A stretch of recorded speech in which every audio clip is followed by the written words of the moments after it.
चैत्र महिना लवकरच सुरू होते आणि चैत्र महिना विशेष चैत्र गौरीसाठी स्पेशली ही आंबट गोड तिखट अशी कैरीची डाळ बनवली जाते। बऱ्याच जणांना ही रेसिपी माहिती असेल, पण जे नव्याने स्वयंपाक शिकत असतील, ज्यांना माहित नसेल त्यांच्यासाठी ही स्पेशली आज आपण रेसिपी पाहणार आहोत।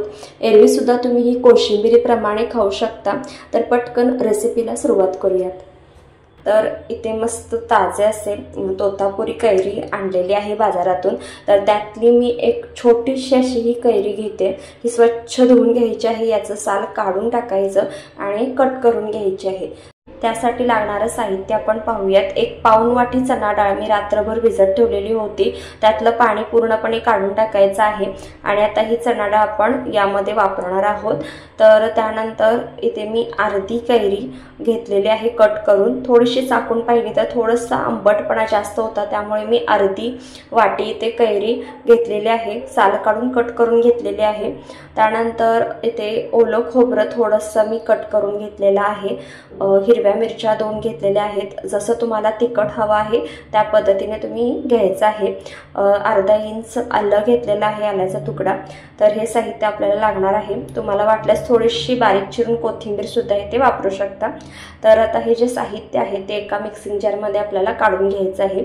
तर मिक्सिंग जारमध्ये ते मी भिजलेली चणा डाळ घेतलेली आहे, यामध्ये घालायचं आहे हिरवी मिरची, आलं, त्यानंतर ओल्या खोबऱ्याचे काप आणि वाटीने मोजाल तर बरोबर इथे अर्धी वाटी ही आपली कैरी झालेली आहे। अर्धा वाटी चणा डाळला अर्धी वाटी कैरी बरोबर बसते। चवीनुसार यामध्ये मीठ घालायचं आहे आणि आपल्याला हे वाटून घ्यायचं आहे पाणी न घालता। तर हे पहा इथे मी वाटून घेतलेलं आहे। हलकसं मोठं ओबडधोबड असं वाटून घ्यायचं आहे। तुम्हाला जर थोडंसं बारीक हवं असेल तर त्या पद्धतीने तुम्ही हे वाटून घेऊ शकता। तर आता हे एका बाउलमध्ये आपण काढून घेऊयात। आता हे पूर्ण साहित्य मी काढून घेतलेलं आहे एका बाउलमध्ये। तर आता यावर आपण चुरचुरीत अशी फोडणी देऊयात, म्हणजे याची चव आणखीनच वाढेल। तर एक चमचाभर तेल मी छान असं कडकडीत गरम करून घेतलेलं आहे। पाव चमचा यामध्ये मोहरी घालायची। मोहरी छान अशी तडतडू द्यायची, म्हणजे मोहरीचा मस्त खमंगपणा उतरतो। तर मोहरी तडतडल्यानंतर यामध्ये पाव चमचा जिरे घालायचं आहे। कढीपत्त्याचे एक 5 ते 6 पानं घालायचे आहेत। त्यानंतर हिंग एक पाव चमचा घालायचा आहे आणि इथे आपली मस्त ही चुरचुरीत फोडणी तयार होते। लगेचच यावर घालायची आहे। ज्यावेळी तुम्ही खाणार असाल त्यावेळेलाच ही मस्त चुरचुरीत फोडणी यावर घाला आणि आता हे चांगलं मिक्स करून घ्यायचं आहे।